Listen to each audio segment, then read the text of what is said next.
Welcome to Crisis in Perception, where we examine the systems shaping our world one book at a time. It is good to be back. Today, we're doing something a little different. Usually, you'll find us wading through these dense economic theories or, sociological treatises. Right, the heavy stuff. The heavy stuff. But today, we are turning our attention to a seminal work of speculative fiction. And I have to say, reading it, it feels less like a novel and, well, more like a visceral confrontation with history.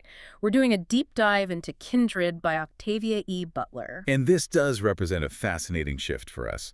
But, I would argue that Butler offers something unique here, something a history textbook simply cannot provide. How so? Well, this isn't just a story about time travel. It's a rigorous investigation into how systems of power and violence reproduce themselves across time. It asks this really fundamental systems question.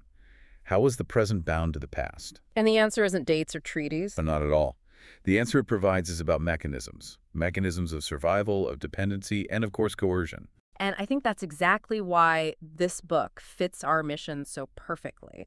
We often treat historical systems like slavery as closed chapters. We look at a timeline, we see the year 1865, we see the Emancipation Proclamation, and we think, okay, the system ended, case closed. We sort of file it away as distant history that stays in the past. Exactly. And that is the very perception crisis that Butler is attacking head on. The book makes this powerful argument that the structural effects persist. They're in our modern institutions, they're in lived experiences. So it's not just memory. It's not just memory. We are looking at how history is physically and psychologically embedded in us. The book, it actually challenges the linearity of time itself when it comes to trauma. Yeah. It forces you to ask if a system ever truly ends just because the law changes on paper. So before we get into the heavy machinery of the analysis, let's define our scope for this deep dive. Good idea. We are focusing on the systems of domination and survival that Butler lays out. This is not a book review. We aren't here to rate the prose or, pass moral judgment on the characters in a vacuum. Right, and we're not here to critique speculative fiction tropes either. No, our mission is a systems-level analysis. We want to understand how power functions within the narrative she builds. Which is really the only way to get at what Butler was doing. She wasn't writing a costume drama. She was mapping a survival engine. Mm-hmm. She wanted to see if a modern person, with all our modern ideas, could actually survive the machinery of the past. Let's start with the architect of this engine, then, Octavia E. Butler. To understand Kindred, you really have to understand where she was coming from. Absolutely. She wasn't just a sci-fi writer. She was deeply, deeply concerned with hierarchy, with power, and with human adaptability. And her personal background plays a massive role here, specifically her mother. Right. This is so important. Butler's mother was a housemaid. And Butler grew up in a world where she watched her mother enter white households through the back door. She saw her mother treated as invisible. Spoken about as if she wasn't even in the room. Exactly. A profound dehumanization, a negation of presence. And Butler saw her mother swallow her pride day after day just to put food on the table. That endurance, that quiet strength, it's all over the book. And Butler mentioned that this influenced her desire to write Kindred. But there was another spark, wasn't there? Something about the generation gap in the 60s and 70s. Yes, this is a crucial piece of context.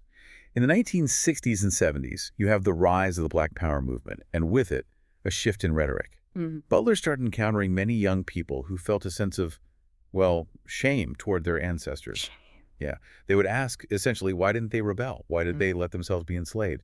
There was this judgment from the present, this idea that the ancestors were weak or docile or even complicit because they didn't burn the plantations down every single day. That is a very, very easy judgment to make from the safety of the present, isn't it? It's easy to be a revolutionary when you aren't the one staring down the barrel of a gun. Precisely.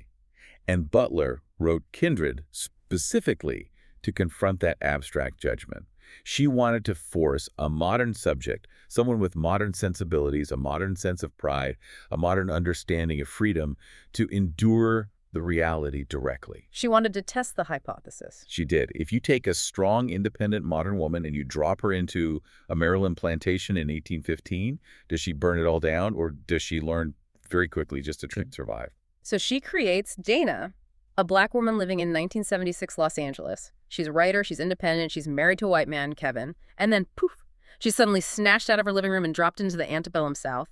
Now, usually this gets labeled science fiction, but Butler herself, she pushed back on that label, didn't she? She did. She preferred to call it a grim fantasy. And that distinction really matters for our analysis. Why does it matter? Because in science fiction, there's usually a mechanism. There's a time machine, a wormhole, a DeLorean. Yeah. Some kind of technological explanation that makes the problem a puzzle you can solve. But in Kindred, there's no machine, there's no science. It just happens. Right. She gets dizzy, the room blurs, and she's gone.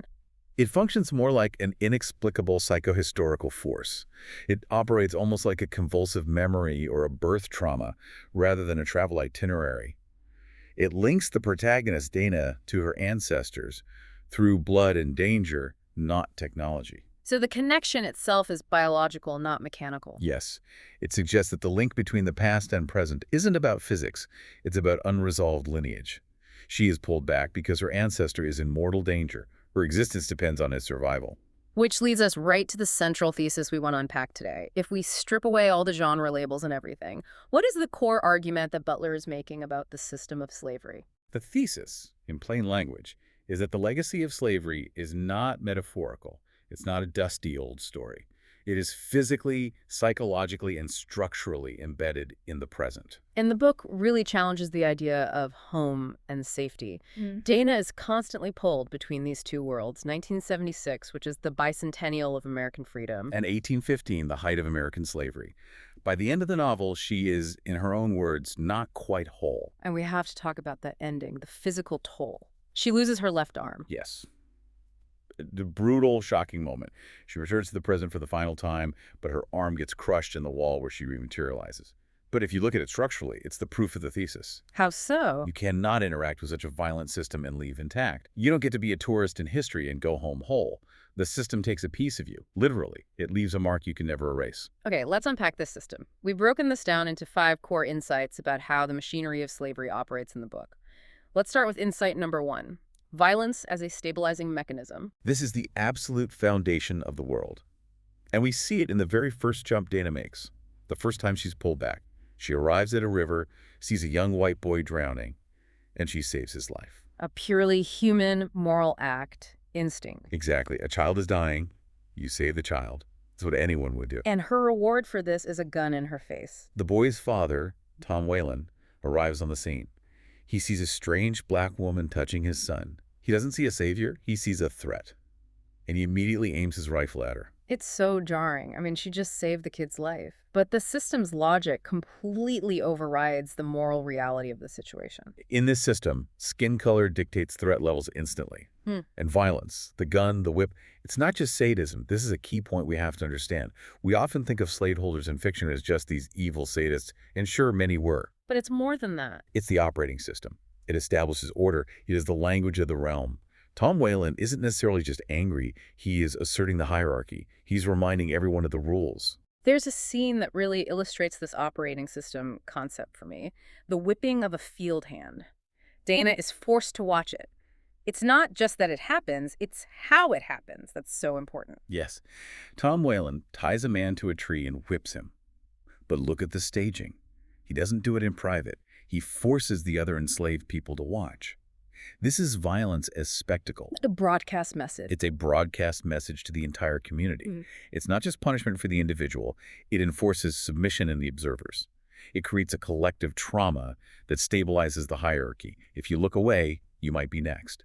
If you try to intervene, you will die. So it neutralizes solidarity through terror. It makes you almost grateful that it isn't you on that tree, which in turn isolates the victim. Exactly. It systematically breaks the community bonds that are necessary for any kind of organized rebellion. Which brings us to insight number 2, what you call structural enforced dependency. The relationship between Dana and that boy she saves, Rufus, is, well, it's the core of the entire book. It is the central nervous system of the novel. They are kindred. It's right there in the title. Dana realizes early on that Rufus Whalen is her ancestor. He has to survive long enough to father a child with a woman named Alice, or else Dana will cease to exist. So she has this bizarre biological imperative to keep this future white slaveholder alive. She saves him from drowning, then she saves him from a fire, from a fight, from illness. She's his unwilling guardian angel. And Rufus, as he grows up, he realizes this. This is where the system gets so insidious. He creates a feedback loop. He knows Dana must save him. So he starts to weaponize that dependency. He understands that her survival is tied directly to his, which gives him almost absolute power over her agency. There's that chilling scene with the map. Dana finds a map of Maryland, her one real hope of navigating north to freedom, and Rufus catches her with it. And what does he do? He doesn't just take it from her. Yeah. He doesn't just punish her. He threatens to burn it. He uses her need for his protection to blackmail her into staying. He says effectively, you need me to survive in this time period. If you try to leave me, I'll destroy your only hope of escape. The system turns what should be a personal relationship into pure leverage. He extracts her loyalty not through affection, but through his monopoly on her safety. It's a hostage situation, but the hostage is also the bodyguard. It's incredibly messed up. That's a perfect description.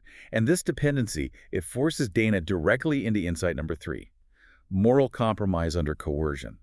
This is where the judgment of the modern observer really starts to crumble. The book asks you, what is the price of survival? And to understand this, we have to talk about Alice. Alice starts as a freeborn black woman. She tries to run away with her enslaved husband, Isaac. They get caught. Isaac is. Well, he's mutilated and sold south, and Alice is enslaved by Rufus. And Rufus claims he loves Alice. But since she hates him, rightfully so, he wants to force her into his bed. But he creates this twisted scenario. He doesn't just want to physically rape her every time. He wants her to be willing. He wants the fantasy of consent. So he goes to Dana for help. This scene, I think it makes my skin crawl more than almost any other in the book. He gives Dana a choice, he says. Either you convince Alice to sleep with me or I will beat her, possibly to death. And this is the ultimate trap of the system. It forces Dana into the role of the pimp or the mammy just to save Alice's life. Think about the geometry of that choice for a second. There's no good option. None. If Dana refuses, Alice likely dies from the beating. If Alice dies, Dana's entire family line ends, and Dana effectively commits a form of suicide. But if she agrees, she becomes complicit in Alice's sexual victimization. And she does it. She talks Alice into it. She tells her, just survive, give him what he wants so you can live to see another day. And in that moment, the system forces the victim to become complicit in the victimization of others just to ensure their own survival. It strips Dana of her moral purity. She can no longer stand on the high ground of modern morality. She's down in the mud with everyone else, making impossible choices. It destroys that easy binary of good guy and bad guy among the victims. It reminds me of what you said earlier about the 1960s generation asking, why didn't they rebel? This scene is the answer. Yeah. Because rebellion might mean your cousin, your sister, your ancestor gets beaten to death. Exactly. And this links directly to our insight number 4, Yeah. this conflict between survival and what might be judged as selling out. We see this so clearly with the character of Sarah the cook. Sarah is a character who, to a superficial observer, might look like the contented slave. She runs the house, she keeps her head down, she serves the food, she even bosses Dana around a bit. A modern militant might look at her and call her a collaborator. And Uncle Tom, to use the slur. But when you look closer, when Dana looks closer, that judgment just completely falls apart. Sarah isn't passive. She is terrified. We learn that Tom Whalen sold all of her children except one, a girl named Carrie, who is mute. Sarah knows deep in her bones that her submission is the rent she pays to keep Carrie on that plantation with her. So her silence isn't weakness at all. It's a calculated strategy to protect her last remaining child. Precisely. Resistance in this system isn't always a dramatic open rebellion. It's not always running away. Sometimes resistance is the quiet, crushing, day-to-day endurance required to keep a single loved one alive. The book reframes selling out as a desperate form of protective love. If Sarah rebels, Carrie is sold south. Sarah sacrifices her own dignity to save her daughter's life. In that context, that is a form of heroism, not weakness. And finally, this brings us to insight number 5, conditioning and what Dana calls the dulling effect. Dana is a modern woman from 1970s Los Angeles. She wears pants, she speaks her mind, she sees herself as an equal, but the speed with which she adapts It is terrifyingly fast. She learns to lower her eyes. She learns to shuffle her feet. She learns to accept the dull ache of the whip as just a fact of life, something to be endured. She mentions feeling this dulling sensation, like her expectations of basic human rights are being sanded down day by day. That is the system's design of slavery. It is a slow, methodical process of dulling. It strips away the expectation of agency. Dana realizes how easily human beings can be trained to accept the unacceptable. If you treat a person like a tool for long enough, they begin to function like one simply to survive. It's an adaptive mechanism. If you stay furious every second of every day, you will burn out and die, so you dull yourself to survive. The most haunting example of this conditioning for me involves the children. Kevin, Dana's white husband who travels back with her at one point, points out a game the enslaved children are playing. The auction game. Yeah. They're not playing tag or hide and seek. They are standing on a tree stump, auctioning each other off to the highest bidder. They're examining each other's teeth. They're imitating the masters and the buyers. That is just heartbreaking. It's worse than heartbreaking. It's systemic reproduction in its purest form. These children are rehearsing their own commodification. The system is teaching them to see themselves as property through play before the whip is even used on them. It shows how the system invades the imagination of a child and normalizes its own brutality from the inside out. So we have these mechanisms, the violence, the enforced dependency, the moral compromise, these different survival strategies, and the conditioning. I want to move now to our explicit systems mapping segment. Let's look at the board and identify the players and the incentives driving them. Let's do it. So if we map this as a closed system, you have several distinct actors. First, obviously, the enslaved people, Dana, Alice, Sarah, Nigel. Their legal status is property, and they are systematically stripped of agency. Then the slaveholders. The slaveholders, Tom Whalen and later Rufus. They are the enforcers of the system, but it's important to note they're also trapped by its economic and social rules.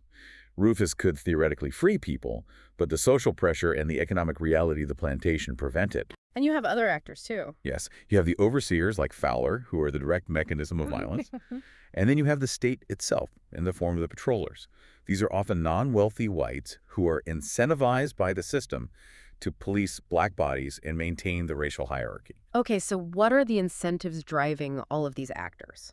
For the slaveholders like Tom Whalen, it's primarily economic extraction.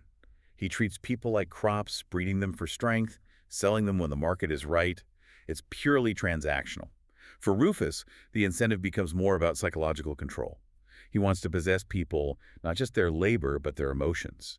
He uses violence to try and force affection, which is this impossible, tragic paradox. And for the enslaved? The incentive is survival, pure and simple.